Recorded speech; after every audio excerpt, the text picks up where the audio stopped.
നമസ്കാരം. ആം ആദ്മി പാർട്ടിയിൽ നിന്നും കൂറുമാറി ബി ജെ പിയിലെത്തിയ ആൾക്കും ബി ജെ പിക്കും പഞ്ചാബിലെ ജനങ്ങൾ കനത്ത തിരിച്ചടിയാണ് നൽകിയിരിക്കുന്നത്. ഉപതെരഞ്ഞെടുപ്പിൽ ആം ആദ്മി പാർട്ടി സ്ഥാനാർത്ഥി മൊഹിന്ദർ ഭഗതാണ് ഇപ്പോൾ വിജയിച്ചിരിക്കുന്നത്. ഇത് ആം ആദ്മി പാർട്ടിയുടെ എക്കാലത്തെയും അഭിമാന പോരാട്ടമായിട്ട് തന്നെ ആ മണ്ഡലത്തിൽ നിന്നും നമുക്ക് വിലയിരുത്താം. ഇത് AAP-യുടെ ബി ജെ പിയിലേക്ക് ചേക്കേറിയ സിറ്റിംഗ് MLA ശീതൽ അങ്കുറലിനോടുള്ള പകരം വീട്ടൽ കൂടിയാണെന്നും നമുക്കിതിനെ വിശേഷിപ്പിക്കാം. AAP MLA ആയിരുന്ന Sheetal Angural March 28-ന് B J പിയിൽ ചേർന്നതിനെ തുടർന്നാണ് മണ്ഡലത്തിൽ ഉപതെരഞ്ഞെടുപ്പ് നടന്നത്. ബി ജെ പിയുടെ ടിക്കറ്റിലാണ് ശീതൽ മത്സരിച്ചത്. സുരീന്ദർ കൗറാണ് കോൺഗ്രസ് സ്ഥാനാർത്ഥിയായി വന്നത്.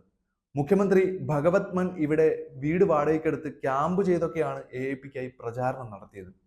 37,325 വോട്ടിന്റെ ഭൂരിപക്ഷത്തിലാണ് മൊഹീന്ദർ ഭഗതിന്റെ വിജയം.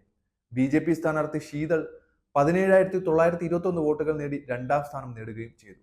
16,757 വോട്ടുകളോടെ കോൺഗ്രസ് സ്ഥാനാർത്ഥി സുരീന്ദർ കൗർ മൂന്നാമതുമായി. കഴിഞ്ഞ വർഷം ബി ജെ പി വിട്ട് ആം ആദ്മി പാർട്ടിയിൽ എത്തിയ നേതാവാണ് മൊഹീന്ദർ ഭഗത്. മുൻ കേന്ദ്രമന്ത്രിയും ബി ജെ പി നേതാവുമായിരുന്ന ചുന്നിലാൽ ഭഗതിന്റെ മകൻ കൂടിയാണ് അദ്ദേഹം. 2022-ൽ ഇതേ മണ്ഡലത്തിൽ അദ്ദേഹം ബി ജെ പി സ്ഥാനാർത്ഥിയായി മത്സരിച്ചിരുന്നെങ്കിലും ജയിച്ചിരുന്നില്ല. 2 പ്രാവശ്യം ജലന്ധറിൽ ബി ജെ പി ടിക്കറ്റിൽ മൊഹീന്ദർ ഭഗത് മത്സരിച്ചിരുന്നു. 1998, 2001, 17, 20 കാലയളവിൽ Punjab B J P vice president കൂടിയായിരുന്നു അദ്ദേഹം. ഇതിൽ ആം ആദ്മി പാർട്ടിയുടെ തെരഞ്ഞെടുപ്പ് വിജയത്തെക്കുറിച്ച് നമുക്ക് വിലയിരുത്താൻ സാധിക്കുന്നത് ബി ജെ പിയെ പിഴുതെറിയാൻ സാധിച്ചു എന്നുള്ളതാണ്. കാരണം ബി ജെ പിയുടെ ശക്തിക്ഷയം രാജ്യത്തെ ഓരോ പൗരന്മാരും ആഗ്രഹിക്കുന്ന ഒരു കാര്യം കൂടിയാണ്. ജനങ്ങളെ ജാതിയുടെ പേരിൽ തമ്മിലടിപ്പിക്കുന്ന പ്രവണതയാണല്ലോ ബി ജെ പിയുടെ അജണ്ട. ഹിന്ദുത്വ തീവ്രവാദ ശക്തിയായി ബി ജെ പി പരിണമിച്ചു കഴിഞ്ഞു എന്ന് തന്നെ പറയേണ്ടി വരും. അതിനെ കൂടുതൽ തഴച്ചു വളർത്താൻ അനുവദിക്കുകയേ ചെയ്യരുത്.